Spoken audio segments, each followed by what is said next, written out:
370 का सबसे बड़ा फायदा तो ये हुआ है कि जो हमारा देश था वो हमारे पास वापस आ गया है।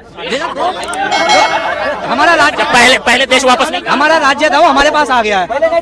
एक राज्य, एक देश में 2 संविधान चलते थे, 2 पीएम बैठते थे, 2 राजा होते थे। जम्मू कश्मीर का अलग पीएम था सर क्यों नहीं था जब उसका संविधान ही अलग। और रही बात प्रधानमंत्री की, तो वहाँ के मुख्य उसको कहा जाता था मुख्यमंत्री, ठीक है। और हमारे यहाँ के प्रधानमंत्री का ही उसमें रोल चलता था, कोई इसमें गलत नहीं था। और धारा 370 में 38 प्रावधान थे। सुनिए, मैं एक चीज आपको सेटिस्फाई कर रहा हूं। इंडिया शब्द से इतनी नफरत है तो जेब में रिजर्व बैंक ऑफ इंडिया के नोट पड़े, निकाल के फाड़ के फेंको, फाड़ के फेंको। इंडिया नहीं बोल सकते पूरी तरह तो फाड़ के फेंको। पासपोर्ट बनवाओगे तो पासपोर्ट फाड़ के फेंक दो ना। इंडिया बोल दोगे नहीं, बोलना चाहिए। इंडिया है तो इंडिया है, इंडिया है तो हम है तो इंडिया है। दोनों चीजें एक साथ काम करती हैं। उनके पास 5 बातें होती हैं गिनती की। सबसे पहले इन लोगों का सबसे पहला होता है राम मंदिर बना दिया। दूसरी बात करेंगे धारा 370 हटा दी। तीसरी बात करेंगे 3 तलाक हटा दी। उसके बाद चौथी जो बात आती है इनके पास, ज्यादा से ज्यादा सड़कें बना दी, एम्स बना दी। डेट देखिए, ये 12 जनवरी का 2024 का 12 जनवरी 2024 का इंफॉर्मेशन है। ये आप न्यूज चैनल पे पढ़ सकते हैं। चेहरा तो लाओ हाँ, चेहरा राजस्थान में कौन था सर? फर्स्ट चुनाव ठीक है मान लेते हैं। वसुंधरा राजे को प्रोजेक्ट करा उन्होंने, नहीं करा। उसके बाद मध्य प्रदेश में चेहरा कौन था? मध्य प्रदेश, छत्तीसगढ़ में चेहरा कौन था? सर देखो ये कौन था? तीनों का बताओ। स्टेट की बात से हट के अगर आप देश के बारे में सोच रहे हो तो देश के बारे में सोचो तो सही। ठीक है, एक मिनट, तुम्हारे को एक फोटो दिखा देता हूँ। ये देखिए फोटो, पिछले साल की जून की फोटो है। अमित शाह ने बकायदा स्टेटमेंट दिया था कि जनता तय करेगी प्रधानमंत्री कौन होगा, राहुल या मोदी। अगर आपको चाहिए तो दिखाऊं, एक मिनट निकाल देता हूँ, चेहरा निकाल देते हैं। जनता तय करेगी प्रधानमंत्री राहुल होंगे या मोदी। ये अमित शाह का पिछले साल जून का बयान था, हिंदुस्तान में फ्रंट पेज पे बयान आया था। तो अब जब अपोजिट पार्टी जो ऑलरेडी जो चुनाव लड़ने में इंटरेस्टेड है, सत्ताधारी पार्टी, जब उसकी हवा खराब हुई पड़ी है, वो कहती है कि हाँ राहुल गांधी प्रधानमंत्री पद का चेहरा बनेंगे, तो फिर चेहरे की बात ही कहाँ रह गई? तो बताओ, इस चीज को एक्सेप्ट क्यों नहीं करते? फिर कौन नहीं एक्सेप्ट क्यों नहीं करते? तो कर रहे हैं, तुम ना करो, तुम्हारी बोले जनता तो हम तो कहते हैं खुल के कहते हैं राहुल गांधी प्रधानमंत्री हमारे, तो आवामी हम तो कह रहे हैं। क्यों नहीं करते? कौन सा इंडिया एयरलाइंस ने क्यों एक्सेप्ट करा? इंडी बोला इन्होंने। इंडी, पहली बात तो इनको इंडिया बोलने से शब्द से ही नफरत हो गई है। इनकी हालत ऐसी खराब हो गई है। अगर इंडिया शब्द से इतनी नफरत है तो जेब में रिजर्व बैंक ऑफ इंडिया के नोट पड़े, निकाल के फाड़ के फेंको, फाड़ के फेंको। इंडिया नहीं बोल सकते पूरी तरह तो फाड़ के फेंको। पासपोर्ट बनवाओगे तो पासपोर्ट फाड़ के फेंक दो ना। इंडिया बोल दोगे नहीं, बोलना चाहिए। इंडिया है तो इंडिया है, इंडिया है तो हम है तो इंडिया है। दोनों चीजें एक साथ काम करती हैं। हम हैं तो इंडिया है और इंडिया है तो हम है। और उसमें भी पहले शब्द यह है कि इंडिया है तो हम है और हम ही लोगों ने इंडिया को बनाना। तो कह रहे हैं इंडिया है तो भारत है तो भाजपा, इंडिया है तो भाजपा है। भाजपा नहीं है, भाजपा तो खैर महाचोर पार्टी है इस टाइम। भाजपा जो भारतीय जनता पार्टी, उसमें भारतीय कहाँ बचा?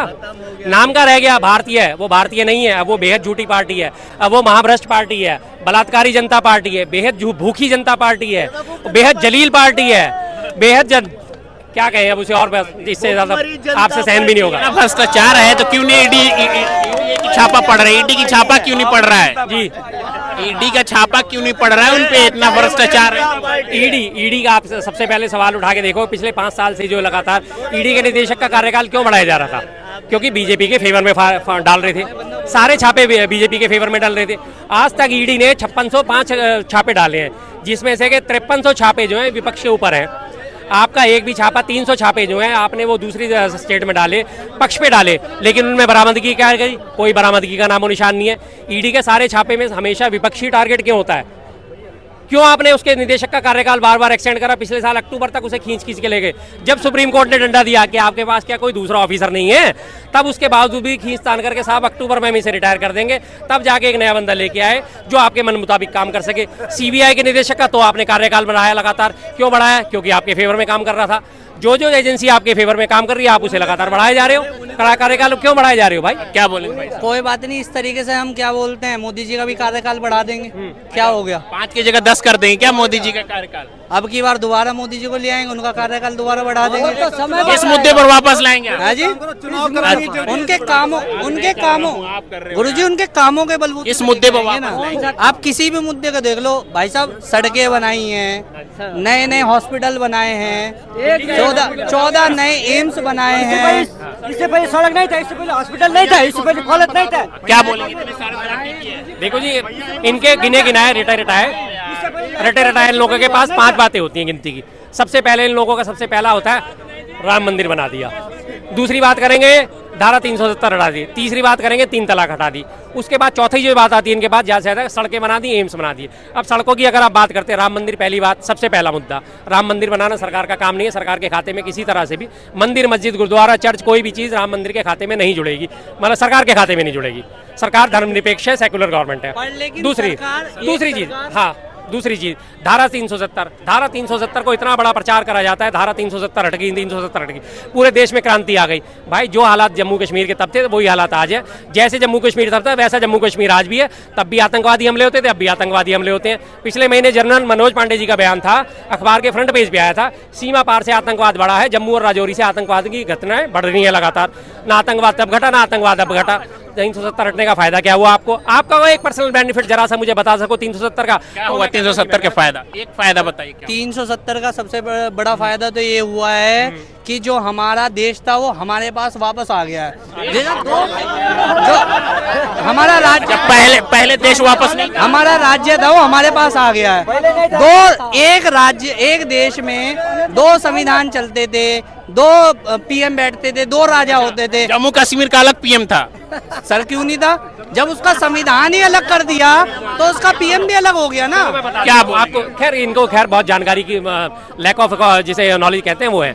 जम्मू कश्मीर को धारा 370 में लागू होने की वजह से उसे देश बांटने में कांग्रेस का हाथ तो था ही, लेकिन भाजपा वालों का हाथ था। ऐसे ऐसे लोग देश बांटे हैं। अब इनके समर्थक ऐसे हैं भाजपा के, तो इनके सीनियर समर्थक कैसे होंगे जो इनको ज्ञान दिए हैं।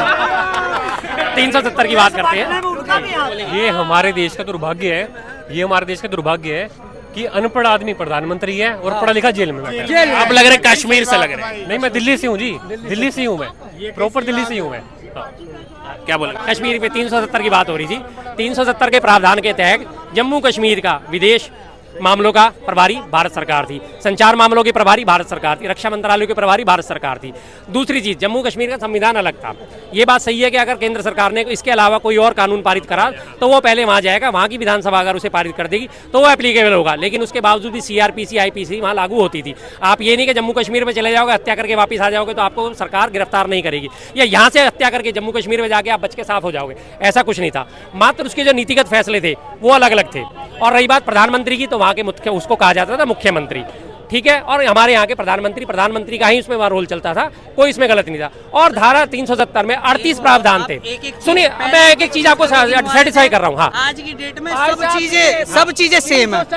आज की डेट में सब चीजें सेम है, सब चीजें सेम। राज्य में था या है वही आज की डेट में जम्मू कश्मीर में है। पहले अलग अलग हो रखी थी चीजें, बहुत चीजें अलग अलग हो रखी थी। जैसे आपने जम्मू कश्मीर जाने के लिए कोई परमिट लेना पड़ता था, प्रॉपर्टी खरीदने के लिए परमिशन लेनी पड़ती, प्रॉपर्टी खरीदने के लिए परमिशन अभी भी नागालैंड में भी आपको लेनी पड़ेगी, हिमाचल में भी आपको लेनी पड़ेगी, उत्तराखंड में भी आपको लेनी पड़ेगी, आसाम में भी आपको लेनी पड़ेगी। वहाँ कौन सी 370 लगी हुई है? सर परमिटेबल था, पहले तो ले ही नहीं सकते थे।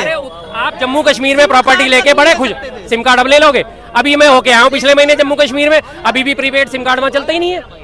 सर तो आप खरीद तो सकते हो, कैसे खरीदोगे? खरीद तो सकते नहीं है, बिलिंग वाले हैं अभी भी। 70 हटने के बाद भी यही हाल है। तो सर धीरे धीरे हुए सबसे पहले जो पत्थरबाजी होती थी, 500 रुपए दिहाड़ी के रोज पर जो पत्थरबाजी होती थी वो पत्थरबाजी रुकी। केंद्र से जो पैसा जाता था, 3 फैमिली जो बांट के खा लेते थे, वहाँ का विकास नहीं हो रहा था, उस चीज को दूर किया गया। आतंकवाद में भी 72% कमी हुई है। पहले जैसा कोई भी चीज जब है तो धीरे धीरे खत्म होगी, एकाएक खत्म नहीं होगी। तो खत्म हुआ है, बहुत कंट्रोल हुआ इस चीज पर। जवाब ले लेता हूँ। आतंकवाद की बात कर रहे हैं, ये रहा, बोल देता हूँ। जनरल मनोज पांडे जी का बयान है। एक सेकंड जरा, आप कह रहे हो बार बार, जनरल मनोज पांडे जी ने बोला था। एक मिनट जरा, मुझे मोबाइल देखने दीजिए। देखिए इस समय ढूंढा जा रहा है गूगल पर कि कब हुआ था। अब उस समय आए दिन बच्चे से भी पूछते थे तो बताता था उस समय। मेरी बात पे यकीन नहीं करोगे ना, हिंदुस्तान अखबार की फ्रंट पेज की खबर है। ये रहा, ये देखो, इधर आके देखो। पुंछ राजौरी में, अरे सुनो सुनो सुनो सुनो, आप भाग क्यों रहे हो भाई? आराम से सुनो, शांति से सुनो। पुंछ राजौरी में सीमा पार से आतंक बढ़ा, सेना प्रमुख, ये सेना प्रमुख का बयान है। 370 हटने के बावजूद भी फिर क्या कैसे कह सकते हो कि खत्म हो गया? ये झूठे हैं, सेना प्रमुख झूठे हैं। सेना प्रमुख उस समय 11 सेना प्रमुख झूठे हैं। कोई बोलने वाला नहीं। पहले तो ये सुनो, ये पहले सर सेना सर को एक एक करके बोलिए, पूरी सुनूंगा, मुझे कोई दिक्कत नहीं, एक एक करके बोलिएगा, मैं सुनूंगा। उन्होंने सिर्फ इतना बोला कि अचानक से अब बढ़ने लगा है, क्योंकि चुनाव आ रहा है ना, चुनाव आ रहा है ना, चुनाव आ रहा है ना, तो भाई दूसरा देश भी तो दबाव डालने की कोशिश करेगा, मोदी को झूठा बनाने की कोशिश करेंगे, पर लेकिन चुनाव जो हमारे सेना प्रमुख है वो ये भी बोल रहे हैं कि हम इस पे काबू करेंगे। उसका पूरा पढ़ो, जो हेडलाइन दे दी ना उसी पे मत जाओ। हेडलाइन नहीं, पूरा पढ़ लो आप। अचानक की बात कर रहे हो ना, कहाँ लिखा है इसमें? चिंताजनक, पूरा पढ़ो, पढ़ लो, पढ़ो। ये हाँ, पुंछ राजौरी गार्डन, पुंछ राजौरी में सीमा पार से आतंक बढ़ा, ये सेना प्रमुख की स्टेटमेंट है। कहाँ लिखा है? ये बाइट है। इसमें ये कहाँ लिखा हुआ कि 370 हटने के बाद बढ़ा है? ये आप ये बताओ ना, आप ये बताओ ना, अब बढ़ने लगा। डेट दिखा, इनको डेट दिखा दो, डेट दिखा दो।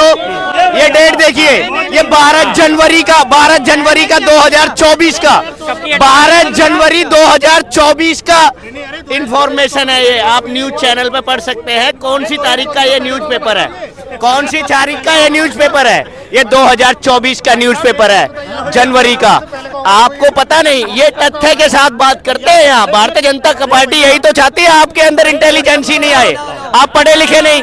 क्या बोल दिया जो बोलना था, दिखा दिए सबूत। अब ये कह रहे हैं कि पहले का 370 हटने के बाद का ही तो बयान है ये। अब ये कह रहे हैं कि इसमें ये का लिखा है कि 370 हटने के बाद बढ़ा है।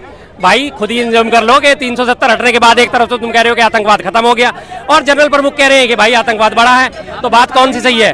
तुम्हारी बात सही है, जनरल प्रमुख की बात सही है? बताओ किसकी बात सही है? खत्म कर देंगे ये बोला है, कहाँ लिखा है इसमें? खत्म कर देंगे ये बोला है। सेना प्रमुख कि बड़ा है, वो तो कह रहे हैं कि बड़ा है, एक्सेप्ट कर रहे हैं। बोलो, बात करो, जेन्युइन करो, अच्छी बात करो, वो अच्छी लगेगी। हाँ जी, उसके बाद ये क्या बात कर रहे थे? सड़कों की। 170 आम नागरिक शहीद हुए। मोदी सरकार के 6 साल में हर दिन औसतन एक आतंकी घटना हुई, हर दिन औसतन एक घटना मोदी सरकार में। ये गूगल बता रहा है, ये गूगल बता रहा है, मैं नहीं बता रहा। पुरानी बातों की बात करें तो हाँ, पुरानी कर लो, पुरानी कर लो, पुरानी कर लो, चलो पुरानी कर लो, पुरानी, एक मिनट, पुरानी कर लो, पुरानी करूँ 2014 से पहले की। चलो एक मिनट, ये अभी गूगल करूंगा, अभी इसके बाद अभी बोल लूं, ठीक है? गूगल पे भी दिखाऊंगा 2014 से लेके 2024 तक, ठीक है? ज्यादा सैनिक मरे हैं 2014 से पहले के मुकाबले, गूगल कर लेना, ठीक है? और आतंकी घटना औसतन एक हुई है, ठीक है? पहले जवाबी कार्रवाई उतनी नहीं होती थी तो उतने सैनिक भी नहीं मरते थे भारत की, ये भी सच है, ठीक है? और अभी क्या है, जवाबी कार्रवाई भी होती है और भारत के सैनिक भी शहीद हो रहे हैं। पुलवामा जैसी घटना घटी नहीं, एक मिनट, ये पुलवामा जैसी घटना घटी, ठीक है? देश के 44 जवान शहीद हुए, ठीक है? मोदी सरकार ने एयर स्ट्राइक कर दी, सर्जिकल स्ट्राइक कर दी, बदला ले लिया, लेकिन वो 44 जवान जो शहीद हुए, आरडीएक्स आया कहां से? इसकी जांच आज तक हुई क्यों नहीं हुई? क्यों आज तक चार्जशीट तक दायर नहीं हुई? ठीक, आज तक चार्जशीट तक दायर नहीं हुई, इस पे कोई निष्पक्षता नहीं है। आज तक इसका कुछ पता ही नहीं कि किसने घटना घटाई।